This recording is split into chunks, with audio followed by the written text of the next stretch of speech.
ചെറുതായിട്ടൊരു ഇന്റർവ്യൂവിന് പോയത് ഓർമ്മയുണ്ടോ? ഞാൻ പാട്ട് പാടി കഴിഞ്ഞു. ഇത് ഭയങ്കര വൈറലായിട്ട് പോയിട്ടുണ്ടായിരുന്ന ഒരു വീഡിയോ ആയിരുന്നു. ഞാനില്ലേ സാറിങ്ങനെ നടന്നു പോകാൻ തുടങ്ങിയപ്പോ ഞാൻ കയ്യെ പിടിച്ച് കളിച്ചിട്ട് ആരെങ്കിലും ഒരു ഫോട്ടോ എടുക്കും പ്ലീസ്. മറന്നിട്ടുമെന്തിനോ മനസ്സിൽ തുളുമ്പുന്നു മൗനാനുരാഗത്തിൻ ലോലഭാവം.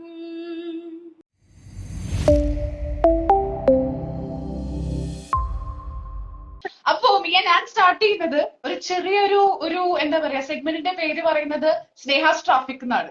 ട്രാഫിക് എന്ന് പറയുമ്പോ പേടിക്കേണ്ട ആവശ്യമൊന്നുമില്ല. ഞാൻ ചെറിയ ഡയലോഗ്സ് പറയും. ഓക്കെ, ആ ഡയലോഗ്സ് എവിടെയെങ്കിലും കേട്ടിട്ട് ചിലത് മിയ പറഞ്ഞിട്ടുള്ള ഡയലോഗ്സ് ആയിരിക്കാം. ഓക്കെ, ചിലത് സിനിമ ഡയലോഗ്സ് ആയിരിക്കാം. ആ ഒരു കാര്യം പറയുമ്പോൾ മിയക്ക് എന്താണ് ഓർമ്മ വരുന്നത്, അല്ലെങ്കിൽ ആ ഒരു സിറ്റുവേഷനിൽ എപ്പോഴെങ്കിലും പെട്ടിട്ടുണ്ടോ എന്നുള്ളൊരു സംഭവം. ഓക്കെ ആണോ? ഫസ്റ്റ് ഞാൻ ഗസ് ഇത് മിയ ആരാണ് പറഞ്ഞതെന്ന് ഗസ് ചെയ്യണം. ഓക്കെ, ഞാൻ പാട്ട് പാടി കഴിഞ്ഞു. ഒരാൾക്ക് ഫോൺ കോൾ ചെയ്ത ഒരാൾ പറഞ്ഞ കാര്യമാണ്. ഇത് ഭയങ്കര വൈറലായിട്ട് പോയിട്ടുണ്ടായിരുന്ന ഒരു വീഡിയോ ആയിരുന്നു. ഞാനില്ലേ അയ്യോ ഞാനില്ലേ എന്നൊക്കെ ഇങ്ങനെ ആലോചിച്ചോണ്ടിരിക്കുകയായിരുന്നു. അതെ, ഞങ്ങൾ എല്ലാവരും ആ ഒരു എക്സൈറ്റ്മെന്റ് നോക്കുമായിരുന്നു. ലൈക്ക് റിയലി റിയലി റിയലി അത് എന്താ പറയാ, അയ്യോ ഞാൻ പാട്ട് പാടി കഴിഞ്ഞു എന്ന് ഞാൻ ഫോൺ വിളിച്ച് പറയുമ്പോ. GP എന്നെ കൊണ്ട് പാടിച്ച ഒരു പാട്ടായിരുന്നു. അപ്പൊ പുള്ളിക്ക് വല്ല കാര്യമുണ്ടോ? പുള്ളി എന്റെ കൊച്ചിനുള്ള ബർത്ത്ഡേ ഗിഫ്റ്റ് പോലെ ഒരു സോങ് പുള്ളി തന്നെ ആളെ കൊണ്ട് എഴുതിപ്പിച്ച് ഒരാളെ കൊണ്ട് മ്യൂസിക് ചെയ്യിപ്പിച്ച് എന്നോട് തന്നെ പാടാൻ പറഞ്ഞു. അപ്പൊ പുള്ളി ആദ്യമേ പുള്ളി പാടുക എന്നുള്ളതായിരുന്നു പുള്ളിയുടെ ഒരു ഐഡിയ. അത് കഴിഞ്ഞ് എഴുതിയൊക്കെ വന്നു കഴിഞ്ഞപ്പോഴത്തേക്ക് അത് അമ്മ താരാട്ട് പാട്ട് പാടുന്ന പോലത്തെ ഒരു ഫീലിലേക്ക് വന്നപ്പോ അത് ഞാൻ തന്നെ പാടുന്നതായിരിക്കും ബെറ്റർ എന്ന് പുള്ളിക്ക് തോന്നി. അപ്പൊ അങ്ങനെയാണ് എന്നെ കൊണ്ട് പാടിപ്പിക്കാൻ എന്നൊക്കെ വിചാരിച്ചു. ഞാന് പാട്ടൊക്കെ ഞാനോ എന്നൊക്കെ വിചാരിച്ചിട്ടിരുന്നിട്ട് എന്നെ പുഷ് ചെയ്ത് എന്നെ സമ്മതിപ്പിച്ചു. അപ്പൊ ഞാന് അതിന്റെ ഒരു ഇത് റെക്കോർഡ് ചെയ്യുന്നതിന്റെ ഒരു 2 ദിവസം മുമ്പോ എന്തോ ഒരു സംതിങ് വീഡിയോ കണ്ടുകൊണ്ടിരുന്നപ്പോഴത്തേക്കാണ് വിനീത് ശ്രീനിവാസന്റെ ഒരു ഇന്റർവ്യൂവിൽ ഒരു പോർഷൻ കേൾക്കുന്നത്. വിനീതേട്ടൻ മറ്റേ ആ നരനിലെ പാട്ട് ഓഹോ ആ പാട്ട് രാവിലെ മുതൽ വൈകുന്നേരം വരെ നിന്ന് പാടിപ്പിച്ചിട്ടാണ് ശരിയായത്. ഞാനും അങ്ങനെ ആവുമെന്ന്. ഓഹോ, അവരൊക്കെ രാവിലെ പോലും വൈകുന്നേരം വരെ നിന്നിട്ടാണോ? പിന്നെ ഞാനും ഉറപ്പായിട്ടും വൈകുന്നേരം വരെ നിന്ന് പാട്ട് പാടും. കുറെ കോമഡി ആയിരിക്കും, കുറെ സമയം വിചാരിച്ച മൈൻഡിൽ വെച്ചുകൊണ്ട് തന്നെയാണ് ഞാൻ റെക്കോർഡിങ്ങിന് പോയത്. അപ്പൊ എന്നെ വിട്ട് ഡ്രോപ്പ് ചെയ്യാൻ വേണ്ടിട്ട് എന്റെ ഹസ്ബൻഡ് വന്നിട്ടുണ്ടായിരുന്നു. അപ്പൊ ഞാൻ പറഞ്ഞു അപ്പൊ പോയിക്കോ, ഇത് കുറെ സമയം പിടിക്കും, അപ്പൊ പോയി കറങ്ങിയിട്ടൊക്കെ പോരെ, അപ്പൊ അടുത്ത് പോയി കറങ്ങിയിട്ടൊക്കെ പോരെ, ഇത് കുറെ സമയം പിടിക്കും, ബോറടിക്കും, പൊക്കോ എന്ന് പറഞ്ഞിട്ട് ഞാൻ പറഞ്ഞു. അപ്പൊ ഇനി ആക്ച്വലി ഞാൻ ഉദ്ദേശിച്ചതിനേക്കാളും വേഗത്തിൽ പാട്ട് പാടി ഏതാണ്ട് ഒരു 3/4 മണിക്കൂറിലെന്തോ ഫുൾ പാടി തീർത്തു. ചിലതൊക്കെ നമ്മൾ റീടേക്ക് ഒക്കെ പോവല്ലോ. അപ്പൊ അങ്ങനെ ഒരു 1/4 മണിക്കൂറിൽ സംഭവം തീർന്നു. എനിക്ക് തന്നെ വിശ്വസിക്കാൻ പറ്റിയില്ല ഇത് കഴിഞ്ഞോ എന്നുള്ളത്. അപ്പൊ ആ ഒരു എക്സൈറ്റ്മെന്റിലാണ് ഞാൻ വിളിച്ചു പറഞ്ഞു അയ്യോ കഴിഞ്ഞു പാടി കഴിഞ്ഞു, ആ പോരെ. പക്ഷെ വിയയുടെ ആ ഒരു വീഡിയോ ഉണ്ടല്ലോ, നമുക്ക് എന്താ പറയാ, ആ ഒരു പാട്ട് പാടി കഴിഞ്ഞിട്ട് ഒരു സന്തോഷം അതില് ഭയങ്കരമായിട്ട് കാണാൻ പറ്റുന്നുണ്ടായിരുന്നു. നേരം വരെ അവിടെ നിൽക്കും ആ സ്റ്റുഡിയോയ്ക്കകത്ത് ഇങ്ങനെ പാടിക്കൊണ്ടിരിക്കുന്നതാണ് ഞാൻ വിചാരിച്ചത്. അതെ, GPയുടെ ഒരു ഇതുണ്ടായിരുന്നു, റിപ്ലൈ ഉണ്ടായിരുന്നു, അയ്യോ 1/2 മണിക്കൂറിൽ പാടിക്കഴിഞ്ഞു അപ്പോ എന്ന് പറഞ്ഞിട്ട്. അതെ, അൺഎക്സ്പെക്ടഡ് ആയിരുന്നു അല്ലെ. ആ 1.5 മണിക്കൂറിനകത്ത് നമ്മൾ വീണ്ടും പാടിയതൊക്കെ വീണ്ടും കേട്ടു നോക്കി. എന്നിട്ട് നമ്മള് ഇനി എന്തെങ്കിലും നന്നാക്കാനുണ്ടോ, അത് ലൈൻ ഒന്നുകൂടെ പാടണോ, അങ്ങനെയൊക്കെ നമ്മൾ നോക്കിയിട്ടും 1.5 മണിക്കൂർ പരിപാടി കഴിഞ്ഞു. എനിക്ക് ശരിയായി. ഇനി ഞാൻ എന്തെങ്കിലും പാടുന്നുണ്ടെങ്കിൽ ഉറപ്പായിട്ടും 1.5 മണിക്കൂറിനോളം 1.25 മണിക്കൂറെങ്കിലും ആക്കാൻ ഞാൻ നോക്കും. You can do it Miya, അതെന്തായാലും സാധിക്കും. ഞാൻ എനിക്ക് റെക്കോർഡ് സെറ്റ് ചെയ്തിരിക്കുക. ഇനി നമ്മൾ അങ്ങോട്ട് നമ്മുടെ പാട്ടുകളുടെ ഒരു ഇത് മയം നമ്മൾ പ്രതീക്ഷിക്കുന്നുണ്ട്. എന്താണ് അഭിപ്രായം?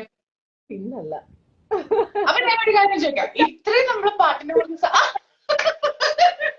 ഇത്രയും ഒരു 2 ലൈൻ, ഒന്നുമില്ല 2 ലൈൻ മാത്രം മിയയുടേന്ന് എല്ലാവരും പ്രതീക്ഷിക്കുന്നുണ്ടായിരിക്കും. ഒരു 2 ലൈൻ ഏതെങ്കിലും ഏറ്റവും ഇഷ്ടപ്പെട്ട പാട്ട്, മിയയുടെ പാട്ട് വേണമെങ്കിൽ പാടാം, അല്ലെങ്കിൽ പഴയ ഏതെങ്കിലും പാട്ട് പാടാം, ഇഷ്ടപ്പെട്ടൊരു പാട്ട്.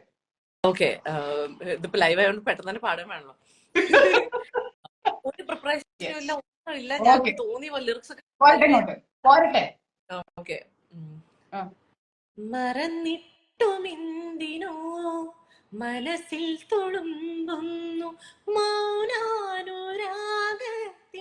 ലോലഭാവം. മറന്നിട്ടുമെന്തിനോ മനസ്സിൽ തുളുമ്പുന്നു മൗനാനുരാഗത്തിൻ ലോലഭാവം. കൊഴിഞ്ഞിട്ടുമെന്തിനോ പൂക്കാൻ കൊതിക്കുന്നു പുലർമഞ്ഞു കാലത്തെ സ്നേഹതീരം. പുലർമഞ്ഞു കാലത്തെ സ്നേഹതീരം. മറന്നിട്ടുമെന്തിനോ മനസ്സിൽ തുളുമ്പുന്നു മൗനാനുരാഗത്തിൻ ലോലഭാവം. അടിപൊളി അടിപൊളി. ഇതാണോ നീ ഞാൻ പാട്ട് പാടണോ എന്നപ്പോ നമ്മൾ പറയില്ലേ, ആദ്യം നമ്മൾ പാട്ടുകാരുടെ അടുത്ത് ചോദിക്കുമ്പോ പറയും അയ്യോ ഒരു തൊണ്ടവേദന, ചെറുതായിട്ട് പാടണോ എന്നുള്ളൊരു ചോദ്യമില്ലേ? അടിപൊളിയായിരുന്നു നീ. നമ്മളത്ര ബെസ്റ്റ് അല്ല നമുക്ക് അറിയാവുന്നതുകൊണ്ട് നമ്മളൊന്ന് ഒഴിഞ്ഞു മാറാൻ നോക്കും. അതെ അതെ, ഇനിയിപ്പോ അങ്ങനെ പറയാലോ അല്ലെ. എങ്ങനെ അടിപൊളിയായിരുന്നു അടിപൊളിയായിരുന്നു. എല്ലാവർക്കും ഇഷ്ടപ്പെട്ടിട്ടുണ്ടെന്ന് പ്രതീക്ഷിക്കുന്നു. എനിവേസ് മിയ, ഇത് ആദ്യത്തെ ചോദ്യമായിരുന്നു. അടുത്തത് ഞാനൊരു ഡയലോഗ് പറയാം. അടിച്ചു മോനെ എന്ന് പറയുന്ന ഒരു സിറ്റുവേഷൻ ഉണ്ടായിട്ടുണ്ട് എപ്പോഴെങ്കിലും? അതാ സിനിമയാ.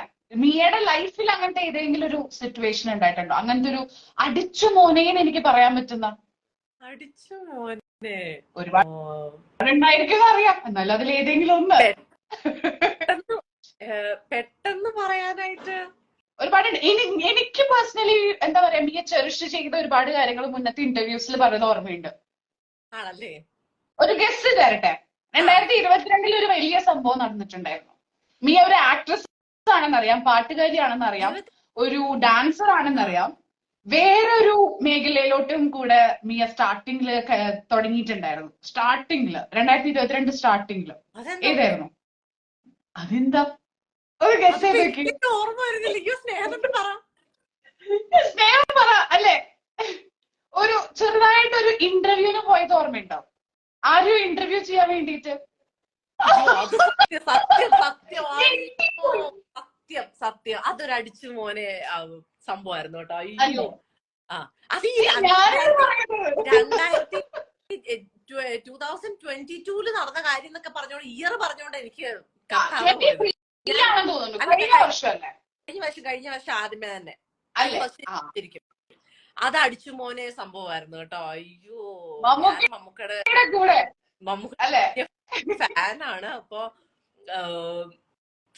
നമുക്ക് എല്ലാവർക്കും നമ്മൾ അദ്ദേഹത്തെ പല പ്രാവശ്യം കണ്ടിട്ടുണ്ട്, നമ്മൾ വർത്താനം പറഞ്ഞിട്ടുണ്ട്, അങ്ങനെ ഇന്ററാക്ട് ചെയ്തിട്ടുണ്ട്. ഞാന് മറ്റേ പരോൾ എന്ന് പറയുന്ന ഒരു സിനിമയിൽ മമ്മൂക്കനെ റെക്കമെൻഡ്, ഞാൻ മമ്മൂക്കയുടെ പെങ്ങളായിട്ട് അഭിനയിച്ചിട്ടൊക്കെ ഉണ്ട്.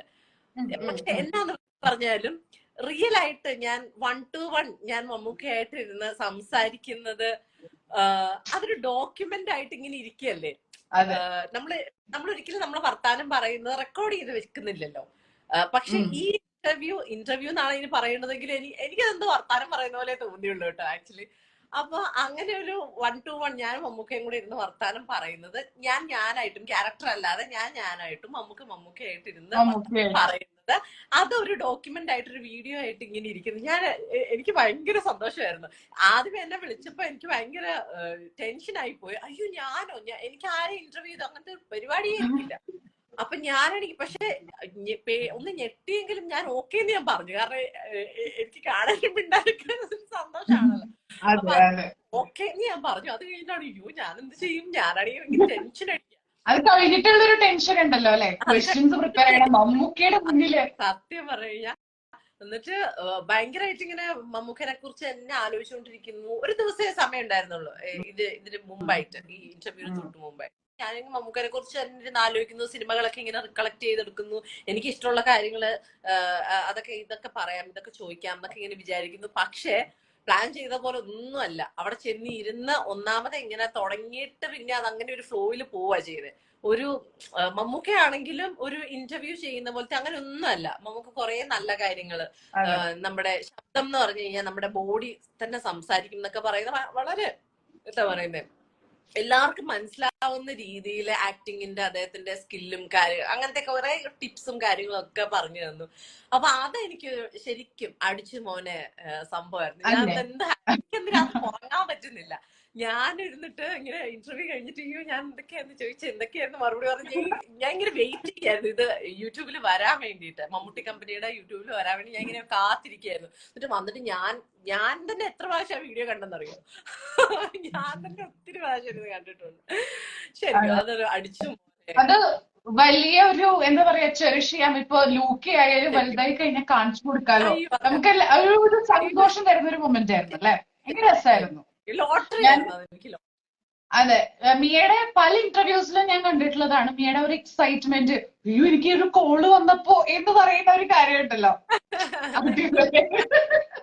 എനിവേസ്, അടുത്തത് തോമസ് കുട്ടി വിട്ടോടാ എന്ന് പറയുന്ന ഏതെങ്കിലും ഒരു സിറ്റുവേഷൻ ഉണ്ടായിട്ടുണ്ടോ? തോമസ് കുട്ടി വിട്ടോടാ, യെസ്. സിറ്റുവേഷൻ എന്താണെന്നറിയാം? സിറ്റുവേഷൻ അറിയാം. ഓടി രക്ഷപ്പെടാൻ തോന്നിയത് അല്ലെങ്കിൽ അങ്ങനെ. എനിക്ക് ഒന്ന് രണ്ട് സിനിമ ലൊക്കേഷൻസ് അങ്ങനെ തോന്നിയിട്ടുണ്ട്, ബോറടിച്ചിട്ട് ഓടി രക്ഷപ്പെടാൻ. സത്യം, ഞാൻ ദിവസം എണ്ണി ഇരുന്നതൊക്കെ ഉണ്ട് സ്ഥലം വിടാൻ വേണ്ടിട്ട്. അത് രണ്ട് റീസൺസിന് അങ്ങനെ ഓടിപ്പോവാൻ തോന്നിയിട്ടുണ്ട്. ഒന്ന്, കമ്പനിക്ക് ആരും ഇല്ലായിരുന്നു, ഭയങ്കര ബോറടി, സിനിമ എടുക്കുന്നത് ഒന്നും എന്തൊക്കെയോ. നമ്മളായിട്ട് മൂവി ഏതാന്ന് പറയാൻ ഷെയർ ചെയ്യാൻ പറ്റില്ല എന്നറിയാം, പക്ഷെ ഏതൊരു കാലഘട്ടത്തിലായിരുന്നു, ഏതൊരു സമയത്ത്, സ്റ്റാർട്ടിങ് സമയത്തായിരുന്നു? കൊറേ മുമ്പ്. മലയാളമാണോ? മലയാളം തന്നെയാ, കൊറേ മുമ്പ്. അപ്പൊ അത് കമ്പനി ഇല്ലാത്ത കൂടെ ആയിരുന്നു, ഒരു ഫൺ മൂവി ഒന്നും അല്ലായിരുന്നു. അപ്പൊ അങ്ങനെ മൊത്തത്തിൽ ഒരു കമ്പനിയിൽ ഒന്നും ഇല്ല, ഒരു ഫൺ സംഭവിക്കുന്നില്ല, ബോറടിച്ചു, അങ്ങനത്തെ ഒക്കെ ഉള്ള കാര്യം കൊണ്ടാണ് ഒന്ന് തീർന്നു പോയാൽ മതി ഒന്നും. എന്നിട്ട് ഞാൻ ഓർക്കുന്നുണ്ട്, ഒരു വെള്ളിയാഴ്ച ദിവസം ഷൂട്ട് തീരും എന്നൊക്കെ പറഞ്ഞു. അപ്പത്തേക്കും ഞാനും മമ്മിയാണെങ്കിൽ വെള്ളിയാഴ്ച ഷൂട്ട് തീർന്നു കഴിഞ്ഞാല് നമുക്ക് വൈകുന്നേരം ഒത്തിരി ലേറ്റ് ആയിട്ട് ഷൂട്ട് തീരുന്നതെങ്കിൽ നമുക്ക് അന്ന് അവിടെ സ്റ്റേ ചെയ്തിട്ട് പിറ്റേ ദിവസം രാവിലെ വെളുപ്പിന് 5 മണിയാകുമ്പോൾ പോവാന്നൊക്കെ പറഞ്ഞ് ഞങ്ങൾ ഇങ്ങനെ സെറ്റായിട്ട് മാനസികമായിട്ട് സെറ്റ് ചെയ്ത് ഇങ്ങനെ ഇരിക്കുകയാണ്. അപ്പൊ അവര് വന്ന് പറയാണ്, വെള്ളിയാഴ്ച കണ്ട് പറയാണ്, നാളെ അതായത് തീരത്തില്ല, 2 ദിവസം കൂടെ ഷൂട്ടിങ്. ഞാനാണെങ്കിൽ ഇവരെന്താ സത്യം, വെള്ളിയാഴ്ച ഞാൻ പറഞ്ഞല്ലായിരുന്നോ എനിക്ക് പോണം, ഞാൻ പോവാന്നൊക്കെ പ്രതീക്ഷിച്ചിരുന്നിട്ട് അങ്ങനെ അത് ബോറടിച്ച സെറ്റ്. അങ്ങനെ ഒരു കൊണ്ട് തീർന്ന് പോയാ മതി എന്ന് തോന്നിയ 1-2 ഉണ്ട്. വേറെ ഇഷ്യൂ ഒന്നുമില്ല, ബോറടിച്ചിട്ടാ, ഇങ്ങനെ ഒരു ഇതില്ല. പിന്നെ ഒരെണ്ണം ഈ പറഞ്ഞ പോലെ ഇപ്പൊ റിലീസ് ആവാൻ പോകുന്ന തലവനും ഇതേപോലെ തന്നെ. ഇപ്പൊ ഞാൻ കൊച്ചിനെ കൊണ്ടുപോയിട്ടില്ലായിരുന്നു. കൊച്ചി ഇവിടെ എറണാകുളത്തും ഞാൻ അവിടെ കണ്ണൂരുമായിരുന്നു ഷൂട്ടിന്. അപ്പൊ ഒരു ദിവസം ഒരു ഡേറ്റ് പറഞ്ഞിട്ട് ആ ദിവസം തീരും എന്ന് വിചാരിച്ചിട്ട് എന്തോ ഒരു ഡേറ്റ് ക്ലാഷോ എന്തോ സംതിങ്, മഴ പെയ്യോ അങ്ങനെ എന്തോ സംഭവിച്ചിട്ട് ഉദ്ദേശിച്ച പോലെ ഷൂട്ട് പോയില്ല. അപ്പൊ ഒരു 2 days കൂടെ അവർക്ക് എക്സ്റ്റെൻഡ് ചെയ്യേണ്ടി വന്നു. അപ്പൊ ഞാൻ പറഞ്ഞു, അയ്യോ അങ്ങനെയാണെങ്കിൽ നമുക്ക് നാളെ, ഇന്ന് നടക്കത്തില്ലെങ്കിൽ ശരി നാളെ എന്റെ ഷൂട്ട് ചെയ്ത് വിടാവോ എന്ന് ചോദിച്ചു. അന്നേരം പറഞ്ഞു നാളെ അപ്പം വേറൊരു ആർട്ടിസ്റ്റിന്റെ ഡേറ്റുമായിട്ട് ക്ലാഷാ. അപ്പൊ അവര് ഇന്ന് കഴിഞ്ഞ പിന്നെ അമേരിക്കയ്ക്ക് എങ്ങാണ്ട് പോവാണ്. അപ്പൊ നമുക്ക് അത് അയാളുടെ എടുത്തേ പറ്റുള്ളൂ, മിയയുടെ നാളെ കഴിഞ്ഞ് എടുക്കാൻ പറ്റുള്ളൂ. അപ്പൊ നാളെ ഷൂട്ടും ഇല്ല, ഞാനാണെങ്കിൽ പോണെന്ന് മാനസികമായിട്ട് എനിക്ക് കൊച്ചിനെ കാണാൻ ഭയങ്കര ഒരു ഇതായിപ്പോയി.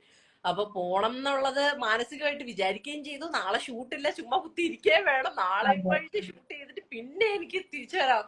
അതങ്ങനെ ഓർത്തപ്പോ എനിക്ക് സത്യം പറഞ്ഞു കഴിഞ്ഞാൽ എനിക്ക്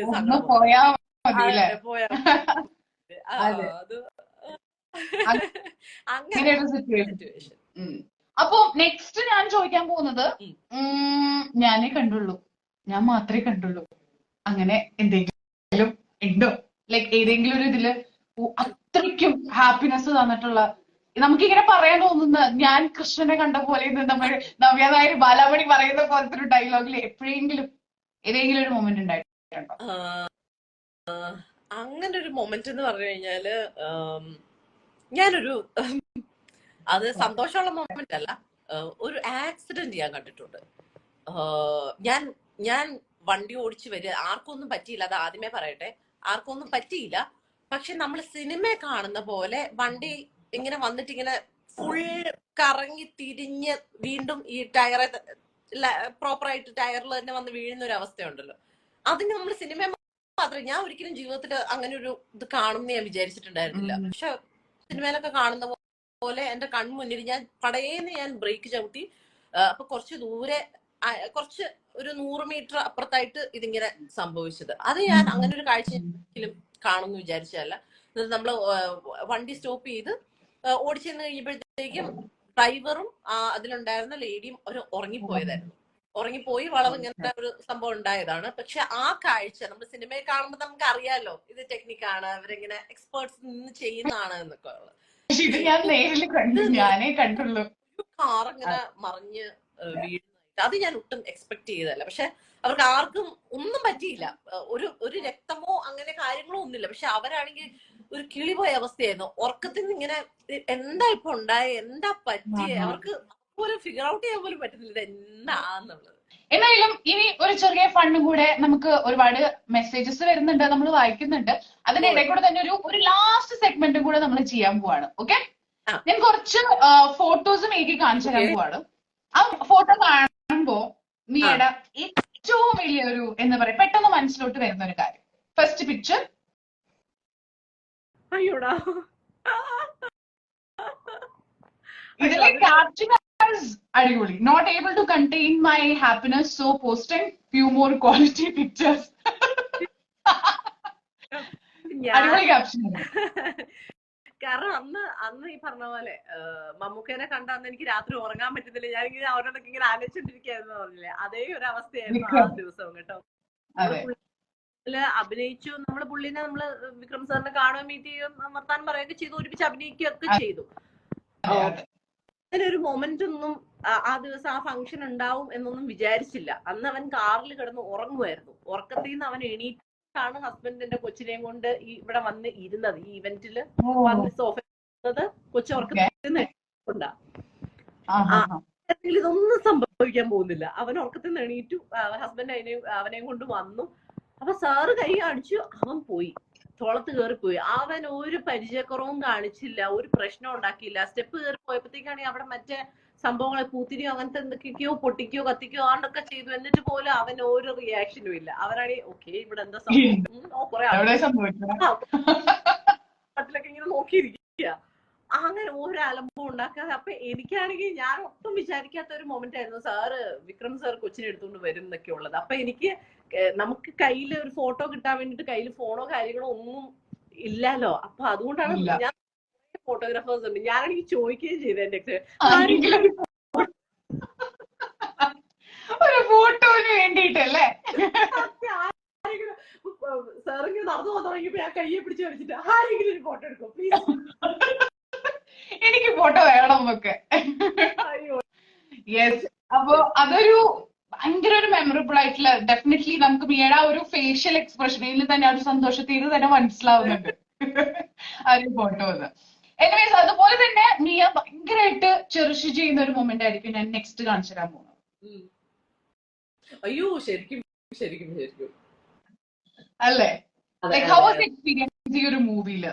അയ്യോ ആ മൂവിയില് ലാൽ സാറ് എത്ര ലൈറ്റ് ആയിട്ടാണ് അദ്ദേഹം അഭിനയത്തെ കാണുന്നതെന്നൊക്കെ തോന്നിപ്പോയി. ലൈറ്റ് മീൻസ് എത്ര ഈസിയാണ് പുള്ളിക്ക് ഒരു ഷോട്ട് എടുക്കാനും ഒരു കാര്യങ്ങളും ഒക്കെ. അതേപോലെ ഞാനൊരു സീൻ പറഞ്ഞിട്ട്, ഒരു സീനില് ഞാനിങ്ങനെ ഒരു സെന്റൻസ് എനിക്ക് പറയാനുള്ള ഡയലോഗ് ഞാനിങ്ങനെ നോർമൽ വേയിൽ അങ്ങ് പറഞ്ഞു. അത് എങ്ങോട്ടേക്ക് ഓടിപ്പോകുന്നേ, അവിടെ ഒരു പോസ് കൊടുത്തിട്ട് പറയൂ എന്ന് പറഞ്ഞു. അപ്പോ ഒരു 2 വാക്ക് കഴിഞ്ഞിട്ട് അതിനൊരു പോസ് ഇട്ടിട്ട് പിന്നെ ഒരു 2 വേർഡ്സ് അത് ഇങ്ങനെ പറഞ്ഞ് ഇതാക്കി. ഓടിപ്പോ ഇങ്ങനെ ഒരു പോസ് ഇടുമെന്ന് പറഞ്ഞപ്പോ ശരിയാ, പോസ് ഇട്ടിട്ട് നമ്മൾ അതിന് വേണ്ട ആ ഒരു ഗ്യാപ്പ് കൊടുത്ത് നമ്മൾ പറഞ്ഞു കഴിഞ്ഞപ്പോഴത്തേക്കും അതിന്റെ മീനിങ് ടോട്ടലി എന്താ പറയുന്നത് ബെറ്റർ ആയി. അതിന്റെ അങ്ങനത്തെ പറഞ്ഞു തരാനുള്ള എഫേർട്ട് ഒക്കെ എടുക്കുന്നുണ്ടല്ലോ. ഒരു കാര്യമില്ല, സ്വന്തം ഡയലോഗും പറഞ്ഞു പോകേണ്ട കാര്യമില്ലേ ഉള്ളൂ. പക്ഷെ നമുക്കിങ്ങനെ നമ്മൾ ന്യൂ കമേഴ്സ് ആണല്ലോ, നമുക്ക് വേണ്ട ടിപ്സും കാര്യമൊക്കെ പറഞ്ഞു തന്നു. അതേപോലെ സെറ്റുള്ള എല്ലാവരോടും മാറുന്ന രീതി, അങ്ങനത്തെ കുറെ കാര്യങ്ങള് നമുക്ക് ഇങ്ങനെ കണ്ടുപഠിക്കാൻ പറ്റി. അപ്പൊ അതും ഒരു ഭയങ്കര സന്തോഷമുള്ള ഒരു കാര്യമായിരുന്നു. അതാണ് അത് ബർത്ത്ഡേയുടെ ഒരു വിഷയമായിരുന്നു തോന്നുന്നു ഏതാ അല്ലേ? ബർത്ത്ഡേ വിഷ് ആയിരുന്നു എന്നാണ് എനിക്ക് തോന്നുന്നത്. ലാലേട്ടന്റെ കൂടെയുള്ള പിക്ചർ ഇട്ടിട്ടുണ്ടായിരുന്നു ഞാൻ വിഷ് ചെയ്തായിരിക്കും ഹാപ്പി ബർത്ത്ഡേ അല്ലെ? നെക്സ്റ്റ് പിക്ചർ കാണിച്ച മിയയുടെ മുഖം എന്തായാലും ഇങ്ങനെ ചുളിയും, ഉറപ്പാണ്. അയ്യോ എന്താണോ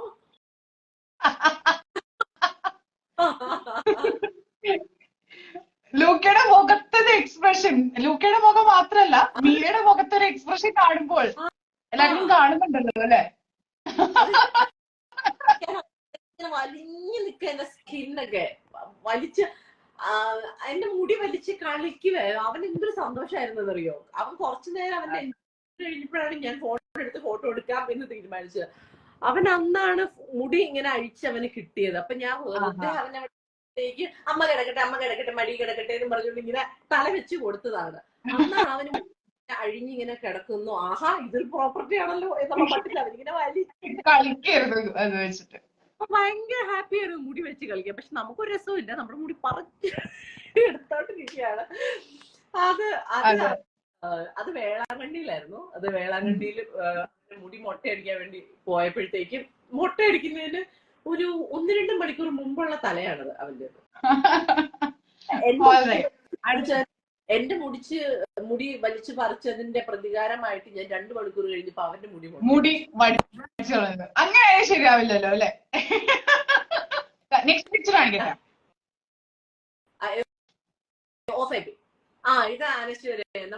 ഇതില് ഞാൻ പറയാം 3 പിക്ചേഴ്സ് ഉണ്ട്. ഫസ്റ്റ് പിക്ചറിൽ മിയ ഇങ്ങനെയാണ് കാണിക്കുന്നത്, എന്തോ പറയാൻ പോവാണ്. രണ്ടാമത്തില് ഭയങ്കര ചിരി, എന്തോ ഒരു ചെറിയ ഗോസിപ്പാണോ എന്ന് എനിക്കൊരു സംശയമുണ്ട്. ലാസ്റ്റില് ഭയങ്കര ചിരിയാണ്. എന്താ പറഞ്ഞത് ഓർമ്മയില്ല, പക്ഷെ ഞാൻ പറഞ്ഞ കോമഡി ഉണ്ട്, കാരണം അവരും ചിരിക്കുന്നുണ്ട്. അതെ, അവസ്ഥയാണ്, ചിരിച്ചേ പറ്റൂ എന്നുള്ളൊരു അവസ്ഥയിലായിരുന്നു ഇരിക്കുന്നുണ്ടായിരിക്കുക. പക്ഷെ അത് എന്താ പറയാ, നല്ലൊരു പിക്ചർ. പ്രണയ ക്ലാസ് മൂവിയുടെ സമയത്തായിരുന്നു അല്ലെ? ആ മൂവിയുടെ പ്രൊമോഷൻസിന് പോയപ്പോൾ ഒരു ഫോട്ടോ ആയിരുന്നു അത്. Okay okay, next one. Biju ചേട്ടന്റെ കൂടെ എന്റെ ഫേവറേറ്റ് പേഴ്സൺ ആണ് അത്. തലവൻ സിനിമയിലെ ഒരു ഫോട്ടോ ആണ് കേട്ടോ. കൂടെ ആണ് ഈ പറഞ്ഞ ചേട്ടായിസ്, ഷെർലക് ടോംസ്, പിന്നെ ഈ പറയുന്ന തലവൻ, അതൊക്കെ വന്നിട്ടുണ്ട് ബീച്ചേട്ടന്റെ കൂടെ. എനിക്ക് ഭയങ്കര ഇഷ്ടമുള്ള ഒരു ആക്ടറാണ് ബീച്ചേട്ടൻ. എനിക്ക് മാത്രമല്ല, ഒരുപാട് എനിക്ക് എപ്പോഴും തോന്നാറുണ്ട് ഹേറ്റേഴ്സ് ഉണ്ടാവാൻ ഒരു സാധ്യതയില്ല ബീച്ചേട്ടന്. ഒരുപാട് എന്താ പറയുന്നത്, ഇഷ്ടമുള്ള ഫാൻസും ഉണ്ടാവും, ഹേറ്റേഴ്സും ഉണ്ടാവും. ഇപ്പൊ എന്നെ പോലും ഇഷ്ടമില്ലാത്ത ഒരുപാട് ആൾക്കാരുണ്ടാവും, ഇഷ്ടമുള്ളവരുണ്ടാവും, ഇഷ്ടമില്ലാത്തവരും ഉണ്ടാവും. പക്ഷെ എനിക്ക് തോന്നുന്നില്ല ബിജു മേനോൻ പറയുന്ന ഒരു നടനെ അയ്യേ അയാളെ എനിക്ക് ഇഷ്ടമല്ല അത് ആരെങ്കിലും പറയുമോ, ഞാൻ ഇന്നുവരെ കേട്ടിട്ടില്ല. അങ്ങനെ ഒരു സൈലന്റ് ആയിട്ടുള്ള ഒരാളായിട്ട് നമ്മൾ കണ്ടിട്ടില്ല. അതുപോലെ തന്നെയാണോ നേരിട്ടും? ലൈക്ക് എന്താ പറയുന്നേ, കുറെ തമാശയൊക്കെ, എന്താ പറയുന്നത്, ഒരു എനിക്ക് ഭയങ്കര ഫേവററ്റ് ആയിട്ടുള്ള ഒരു മനുഷ്യനാണ്. ആള് ചിലപ്പോ നല്ല തമാശ കഥകളൊക്കെ പറയും. നല്ലൊരു കമ്പനി ആൾക്ക് ആഗ്രഹമുണ്ട്. അതായത് ഒരു ഒറ്റപ്പെട്ടിരിക്കാനല്ല, എപ്പോഴും ഫ്രണ്ട്സിന്റെ ഒരു സാമീപ്യം ആഗ്രഹിക്കുന്ന ഒരാളാണ്. അപ്പൊ ബിച്ചേട്ടന്റെ അടുത്ത് ബിച്ചേട്ടൻ ഒരിക്കലും ഒറ്റയ്ക്ക് നമ്മൾ കാണാറില്ല. എപ്പോഴും ഫ്രണ്ട്സോ അങ്ങനെ ആരെങ്കിലും ഒരു ഗ്യാങ്ങിലായിരിക്കും ബീച്ചേട്ടൻ ഉണ്ടാവുക. അപ്പം ഇഷ്ടമാണ് ഫ്രണ്ട്സും ഒക്കെ ആയിട്ട് സംഘം ചേർന്നിരിക്കുന്നതാണ് ബീച്ചേട്ടൻ ഇഷ്ടം. അപ്പൊ അങ്ങനെ ഇരിക്കുകയാണെങ്കിൽ ബീച്ചേട്ടൻ പഴയ എന്തെങ്കിലും തമാശ കഥകളോ എന്തെങ്കിലും ഒക്കെ സംഭവം പറയും. അപ്പൊ നമുക്കിങ്ങനെ, എനിക്ക് ഭയങ്കര ഇഷ്ടമുള്ള ഒരു ആക്ടറാണ്. എനിക്ക് ഭയങ്കര ഇഷ്ടമാണ് ബീച്ചേട്ടൻ. ഓക്കെ, ഇനി എന്തായാലും ഞാൻ ലാസ്റ്റ് പിക്ചർ ആണ്. എനിക്ക് ഏറ്റവും ഇഷ്ടപ്പെട്ട ഒരാളുടെ, 2 ആൾക്കാരുടെ പിക്ചറാണ്. ഓക്കെ, എനിക്ക് തോന്നി ഹസ്ബൻഡും കൊച്ചുമായിരിക്കുന്ന. You guessed it right. ഓണത്തിനെടുത്ത പിക്ചറാണെന്ന് തോന്നുന്നു. It is like Onam vibes എന്നാണ് പറഞ്ഞിട്ടുള്ളത്. ഓണം സമയത്തുള്ളതായിരുന്നു. ഇപ്പൊ like how do you have to say, എത്ര സപ്പോർട്ടീവ് ആയിട്ടുള്ള ഒരു ഹസ്ബൻഡ് ആണ്. ലൈക്ക് ഈ ചോദ്യം ഒരുപാട് കേട്ടിട്ടുണ്ടാവും അറിയാം, പക്ഷെ എപ്പോഴും പറഞ്ഞാലും തീരാത്തൊരു കാര്യമില്ല ഇത്. ഇങ്ങനെയാണ് ആ ഒരു സപ്പോർട്ട്, ഇങ്ങനെയാണ് വളരെ സപ്പോർട്ടീവ് ആയിട്ടുള്ള ഒരാളാണ്. കാരണം ഇവിടെ എറണാകുളത്തെന്നല്ല, പൊതുവെ എല്ലാ ഷൂട്ടിനും എന്നെ കൊണ്ടുപോകുന്നതും തിരിച്ചു കൊണ്ടുവരുന്നതും ഒക്കെ പുള്ളി തന്നെയാണ്. ആക്ച്വലി മമ്മി കഴിഞ്ഞ ദിവസം കൂടെ പറയുകയും കൂടെ ചെയ്തു, കല്യാണം കഴിഞ്ഞ പിന്നെ മമ്മി എന്റെ കൂടെ ഷൂട്ടിന് വന്നിട്ടേ ഇല്ല. ഞാൻ എന്തൊക്കെ വർക്ക് ചെയ്തിട്ടുണ്ടോ അതിനെല്ലാം പുള്ളിയാണ് എന്നെ കൊണ്ടുപോകുന്നതും തിരിച്ചു കൊണ്ടുവരുന്നതും. വീട്ടിൽ വന്നിട്ടാണെങ്കിലും ഈവൻ എന്റെ അഭിനയം എന്ന ആ ഒരു ഫീൽഡിനെ മാത്രമല്ല പുള്ളി സപ്പോർട്ട് ചെയ്യുന്നത്. ഇപ്പൊ വീട്ടിലാണെങ്കിൽ പോലും കൊച്ചിന്റെ കാര്യങ്ങൾ നോക്കാൻ പോലും പുള്ളി ഹെൽപ്പ് ചെയ്യും. അങ്ങനത്തെ അതെ, കൊച്ചിനെ നോക്കുന്ന കാര്യത്തിലും ഈക്വലി ഒരു ഷെയർ പുള്ളി ഇടുന്നുണ്ട്. പുള്ളി കൊച്ചിനെ നോക്കാനും ഹെൽപ്പ് ചെയ്യുന്നുണ്ട്. ഇപ്പൊ സിംപ്ലി പറയുകയാണെങ്കിൽ ഡയപ്പർ മാറ്റാന്നൊക്കെ ചില ആണുങ്ങൾക്ക് അറിയില്ല. പക്ഷെ പുള്ളി, ഞാൻ ചിലപ്പോഴൊക്കെ കൊച്ചിനെ ഇവിടെ ഏൽപ്പിച്ചിട്ട് ഹസ്ബൻഡിനെ ഏൽപ്പിച്ചിട്ട് ഞാൻ ഷൂട്ടിനൊക്കെ പോയിട്ടുണ്ട്. അപ്പൊ അവന് എന്തെങ്കിലും ഒപ്പിക്കുകയാണെന്നുണ്ടെങ്കിൽ പുള്ളി അത് ക്ലീൻ ചെയ്യാനാണെങ്കിലും ഡയപ്പർ മാറ്റാനൊക്കെ പുള്ളിക്ക് അറിയാം. ഞാൻ ചെയ്യും. ഞാൻ എങ്ങാനും ഇല്ലാത്ത അവസ്ഥയാണെങ്കിൽ പുള്ളിക്ക് ചെയ്യാൻ ചെയ്യും. അങ്ങനെ കുഴപ്പമൊന്നുമില്ല. പക്ഷെ ചിലർ ഞാൻ പറഞ്ഞു കേട്ടിട്ടുണ്ട്, അയ്യോ ഡയപ്പർ മാറ്റാൻ അറിയില്ല, എന്ത് ചെയ്യണം എന്നറിയത്തില്ല, കൊച്ചിന് ഒട്ടും അറിയില്ലാത്ത ആണുങ്ങളും ഉണ്ട്. അതുകൊണ്ട് ഞാൻ പറഞ്ഞതാ, ആ രീതിയിലും എനിക്ക് സപ്പോർട്ടുണ്ട്. അപ്പം ടോട്ടലി ഒരു ബെറ്റർ ഹാഫ് തന്നെയാണ് പുള്ളി. ബെസ്റ്റ് ഹാഫ് അല്ലേ? അതെ അതെ. ഒരു ലാസ്റ്റ് പിക്കും കൂടി എനിക്ക് കാണിക്കണമെന്നുണ്ട്. എനിക്ക് ഇതിന്റെ എന്തെങ്കിലും ഒരു പിന്നാവറ കഥകൾ അറിയണമെന്ന് ഭയങ്കര ഒരു ആഗ്രഹമാണ്. അയ്യോടാ, ചക്കരയാണ്, ഒരു പേഴ്സൺ ആണ് കേട്ടോ. എനിക്ക് വർക്ക് ചെയ്തതിൽ എനിക്ക് ഭയങ്കര ഇഷ്ടമായി. തൃഷ എന്ന് പറഞ്ഞു കഴിഞ്ഞാൽ ഒരു സൂപ്പർ സ്റ്റാർ ആയിട്ടുള്ള ആള് തന്നെയാണല്ലോ. വളരെ ആള് പറയുന്നത്, പുള്ളിക്കാരി റിസർവ്ഡ് പേഴ്സൺ ആണ്, ഞാൻ അധികം വർത്താനം പറയത്തില്ല എന്നാണ് പുള്ളിക്കാരി പറയുന്നത്. പക്ഷെ ഞാൻ നോക്കിയിട്ട് ഞങ്ങൾ ഒരുപാട് വർത്താനം പറഞ്ഞു. ഞങ്ങൾ ഒത്തിരി കുറെ ദിവസം ഉണ്ടായിരുന്നു ഞങ്ങൾ ഒരുമിച്ച്. ഞങ്ങൾ ഒരുപാട് വർത്താനം. അതിപ്പോ ഞാനിങ്ങനെ കിള്ളി ചോദിച്ചാന്ന് അങ്ങനെയല്ല. ഞാൻ ചോദിക്കുന്നതിനും ആൻസർ പറയും. എന്നാൽ എന്നോടും ചോദ്യങ്ങളുണ്ട്. എന്റെ അടുത്തൊന്നും കാര്യങ്ങൾ ആഗ്രഹം ഉണ്ടായിരുന്നു. എങ്ങനെയാ കൊച്ചിനെ മാനേജ് ചെയ്യുന്നത്, എങ്ങനെയാണ് മാരീഡ് ലൈഫ്, എങ്ങനെയാണ്, അങ്ങനത്തെ എന്റെ അടുത്തൊന്നും കാര്യങ്ങൾ ആൾക്ക് അറിയണം എന്നുണ്ടായിരുന്നു. അതൊക്കെ ചോദിക്കുന്നുണ്ടായിരുന്നു. അല്ലാണ്ട് വെറുതെ ഇങ്ങനെ ഞാൻ ചോദിക്കുന്നതിന് മാത്രം മറുപടി പറഞ്ഞുകൊണ്ടിരിക്കുന്ന ഒരു അങ്ങനെയും അല്ലായിരുന്നു. അങ്ങോട്ടും ഇങ്ങോട്ടും ചോദ്യങ്ങളും ഉത്തരങ്ങളും ഒക്കെ ഉണ്ടായിരുന്നു. എനിക്ക് ഭയങ്കര ഇഷ്ടമായി. ആള് വളരെ സ്വീറ്റ് ആണ്. വളരെ എന്നെ പോലെ വളവളാന്ന് ഉള്ള ഒച്ചക്കൊന്നും ഇല്ല. വളരെ സോഫ്റ്റ് ഒക്കെയാ. ഇപ്പൊ ശബ്ദം വളരെ സോഫ്റ്റ് ആണ്. ആ ഒരു വളരെ സോഫ്റ്റ് സ്പോക്കൺ ആയിട്ടുള്ള ആള്. എന്നാൽ ആള് വരുമ്പോഴത്തേക്കും ആ ഒരു ചിരിയും കാര്യങ്ങളും ഒരു എന്താ പറയാ, ഭയങ്കര ഒരു 10-15 ആൾക്കാരും ഇങ്ങനെ എന്തോ ഒരാള് വരുന്ന അങ്ങനെ ഒന്നുമില്ല. ഒരു 2-3 പേരെ കൂടെ ഉള്ളൂ. അങ്ങനെ ഒരു ഭയങ്കര ഒരു വ്യത്യാസം നമ്മളോട് കാണിക്കും. മനസ്സിലായി. എന്നാലും എന്താ പറയാ, നമ്മൾ കാണുന്ന പോലെ തന്നെ നമുക്ക് കാണുമ്പോ ഒരു ഭംഗി അത് ആളിലുണ്ട് അല്ലെ? ഹൃദയം കൊണ്ടും സുന്ദരിയാണെന്ന് ഞാൻ പറയും. എനിക്ക് എനിവേസ് മിയ, നമ്മൾ ഒരുപാട് നേരമായി സംസാരിച്ചുകൊണ്ടിരിക്കണു. പക്ഷെ എനിക്ക് ഒരു കാര്യം പറയാനുള്ളത്, thank you so much for joining. ഒരുപാട് നന്ദിയുണ്ട്. I hope everything is going well. അവിടെ എല്ലാം അടിപൊളിയായിട്ട് പോകുന്നു വിചാരിക്കണു. അതുപോലെ തന്നെ നമുക്ക് നമ്മുടെ റേഡിയോ സിറ്റിയുടെ മലയാളം ചാനൽ സ്റ്റാർട്ട് ചെയ്തിരിക്കുകയാണ്. ഓക്കെ, അപ്പൊ മിയയുടെ വിഷസ് നമുക്ക് എന്തായാലും എന്താ പറയാ ഒരു വലിയൊരു കാര്യമായിരിക്കും. സോ നമ്മുടെ പ്രേക്ഷകർക്ക് വേണ്ടിയിട്ട് എന്താണ് മിയർക്ക് പറയാനുള്ളത്? Radio city Malayalam is launching. Yes, ഒത്തിരി സന്തോഷം. റേഡിയോ സിറ്റി മലയാളം എനിക്ക് ഇതുപോലെ ഒരു ഇന്റർവ്യൂ കൊടുത്ത് എനിക്ക് അതിങ്ങനെ ഒരു ലോഞ്ചിങ് പരിപാടിയിൽ എനിക്ക് പങ്കെടുക്കാൻ പറ്റിയതിൽ ഒത്തിരി സന്തോഷം. അപ്പോൾ വളരെ വളരെ സക്സസ്ഫുൾ ആവട്ടെ. ഒരുപാട് ലിസണേഴ്സും കാര്യങ്ങളും ഒക്കെ ഉണ്ടാവട്ടെ. ചെറിയ സമയം കൊണ്ട് ഒരുപാട് പേരിലേക്ക് എത്തട്ടെ. All the very best. Thank you so much Miya. എന്തായാലും ഈ ഒരു കോൺവെർസേഷൻ എനിക്ക് ഇഷ്ടപ്പെട്ടു എന്ന് ഞാൻ വിചാരിക്കുന്നു. വളരെ നല്ലൊരു കമ്പനിയായിരുന്നു വർത്താനം പറഞ്ഞുകൊണ്ടിരിക്കാൻ. എന്നെ സ്നേഹ ഓർമ്മിപ്പിക്കുകയും ചെയ്തു. നൊസ്റ്റോയിലോട്ട് പോയി. ലേക്ക് പോയി. നല്ലൊരു ഈവനിങ് മൂഡ് ആക്കി തന്നു. Thank you Sneha. Thank you so much. Yes, see you soon. Bye. Bye.